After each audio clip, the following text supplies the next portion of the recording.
In the last 2 episodes of our male shirts masterclass, I showed you guys how to draft the front and the back panel of the male shirt pattern step by step.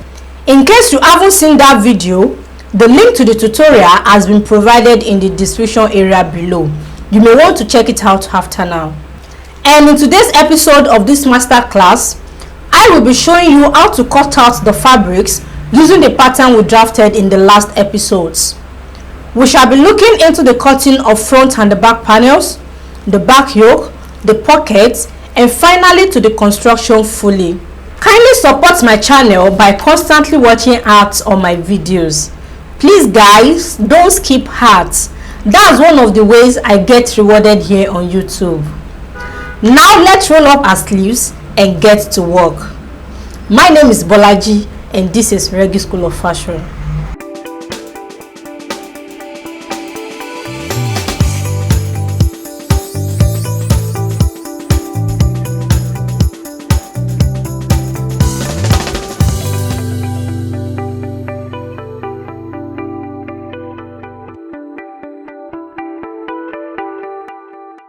Here are the patterns we drafted in the last episodes. This is for the front panel, while this is for the back panel. So now I will be cutting this out on my fabrics. I have my fabrics folded into 2, as you can see, and I placed my pattern properly. I opened up my placket allowance and I made this fall on the folded side of my fabrics, though I'm still going to open this up after cutting, and I pin my pattern properly together with my fabrics. I don't need to place any markings on my fabrics purposely because I've added all my seam allowances on my pattern. Now I can proceed in cutting out the front panel.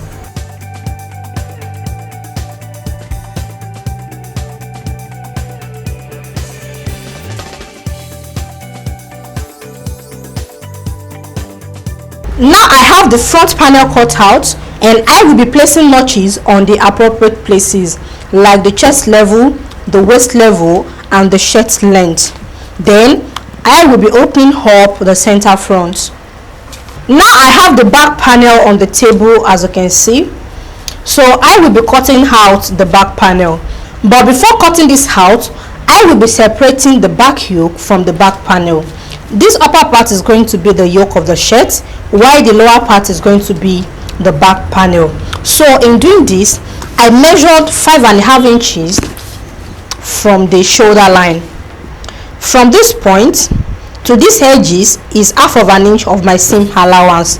So from these edges to the line I drew out as the yoke line is going to be 6 inches. So here I have 6 inches. But if you want to take the measurement from the HPS point, not from the seam allowance point, then you will have 5.5 inches. But together with the seam allowance will be 6 inches. And please take note of this. Where you are taking this measurement, that is the measurement for the back yoke, it has to be taken from the HPS point. The HPS means the highest point shoulder. The highest point shoulder is a point where you have your exact value. Okay, unlike this part for the neckline, you can see what I have here. Some of the neckline area has been trimmed off, and on the armhole side as well I've slanted the shoulder, and this is not the real measurement. So you cannot take the measurement from this side or on the neckline side. It has to be taken from the HPS point, which is here. So after marking out your measurement, then you will place your straight ruler and make sure you have a perfect straight line. Okay, so if you have some lines on your ruler, you can use this as a guide in order to have a perfect straight line. So once you have this, then you draw out your straight line.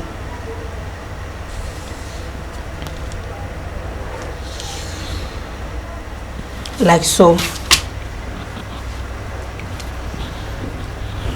So after drawing this out, then I will be separating the upper part from the lower part. This has to be done before cutting out your fabrics. Okay, so don't be in a hurry to do this. You must separate your pattern before cutting your fabrics because you will be needing extra seam allowance which will be used in joining this back.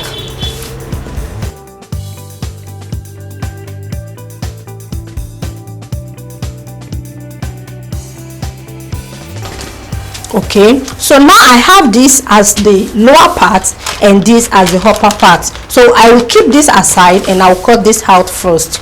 So I have other seam allowances added on this pattern already.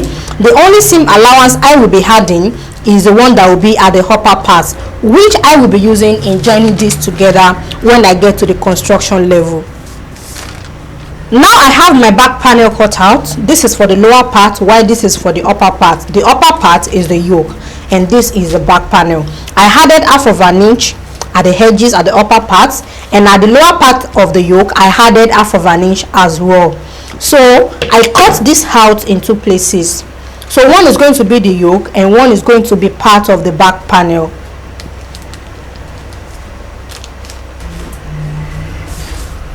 So you can see what I have here. So this is two places.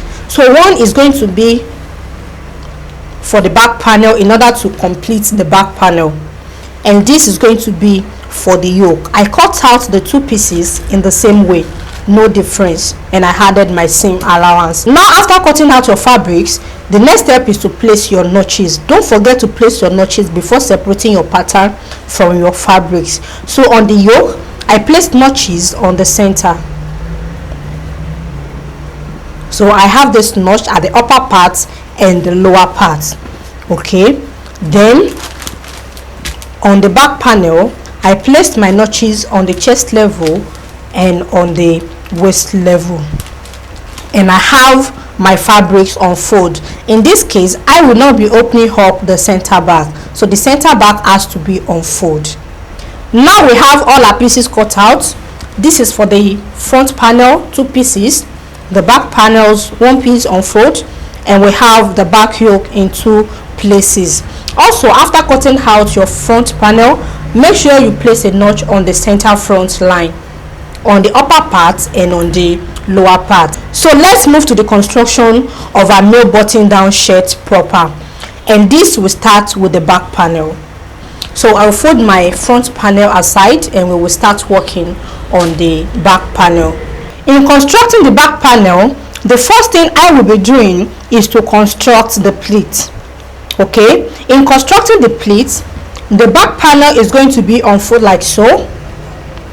Okay, then I have the center back ironed out.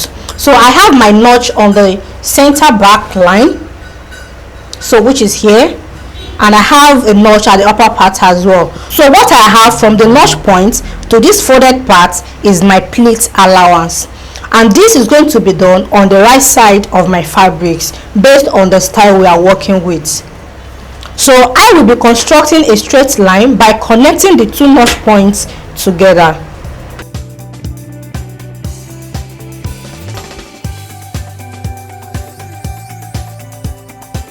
Now I have my center back line marked out. Okay, you might not see this clearly.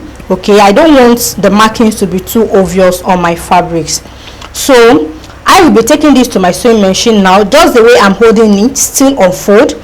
Then I will be stitching on the center back line. So this has to be a perfect straight line.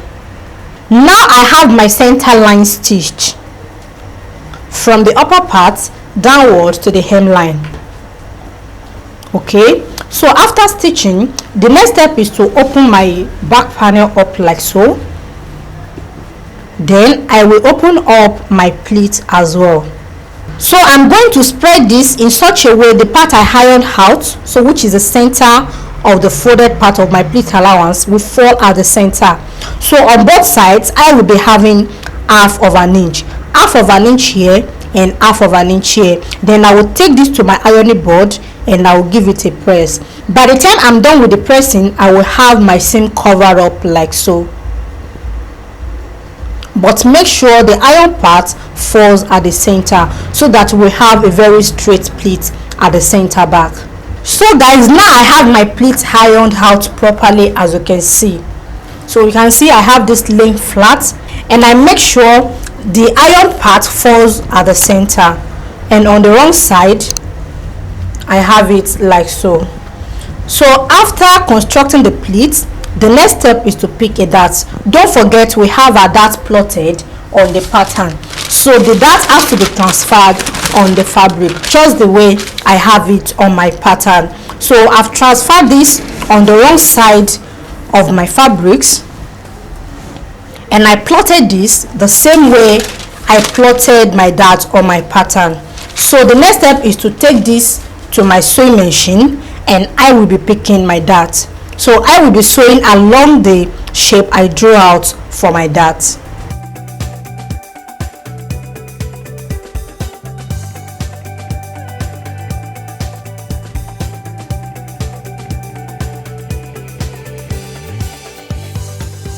So guys, now I have my dart picked on both sides, as you can see. So after picking my dart, I took this to my ironing board and I gave it a press. Anytime you are constructing a male outfit, you must be very close to your ironing board. And on the right side, I have this. Okay, so after picking the dart, the next step is to attach the upper part and attach the back yoke. Now in attaching the yoke to the bodies, I have two pieces cut out, just as I told you earlier, and I cut the two pieces out the same way. Lest I forget, when you are cutting out your yoke, make sure you trim off the pleat allowance on your pattern before cutting it out, so that you will not have the yoke longer than the bodies. You know, the pleat has been picked on the bodies, so the measurement we have on the bodies is back to normal now. But if you don't cut out the pleat on the yoke, you will have it longer than the bodies. What do I mean by this? Before I separated the upper part from the lower part, I have my pleat allowance added from the upper part, which is a neckline, downward to the hemline. Then I separated the two.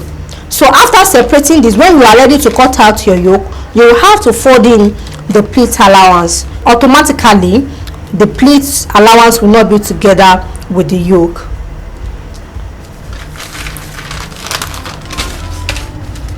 So now I will be attaching the yoke together with the bodies. So I will pick one of the two pieces. You can pick any of the two pieces.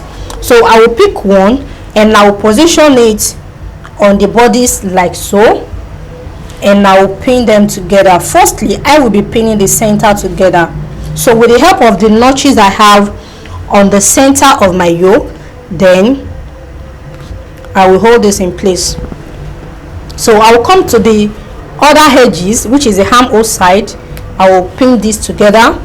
On this side as well, I will pin the edges together. So after which I will continue pinning the remaining parts. Okay, so after pinning the two pieces together like this, you can either take it to your sewing machine and stitch with 1/2 inch of seam allowance from this edge all through to the other edge. Okay, or if you know you can take the three pieces together, all you need to do is just to flip this over like so, then place the second piece. So in this case, the positioning is going to be the right side of the yoke facing the wrong side of the bodies, unlike the first one where I positioned the right side of the yoke facing the right side of the bodies. So right side facing the wrong side like so. Then I will pin the three pieces together. Now if you are stitching the three pieces together, make sure you hold the edges of the three pieces properly. So make sure the edges of the three pieces are lined properly.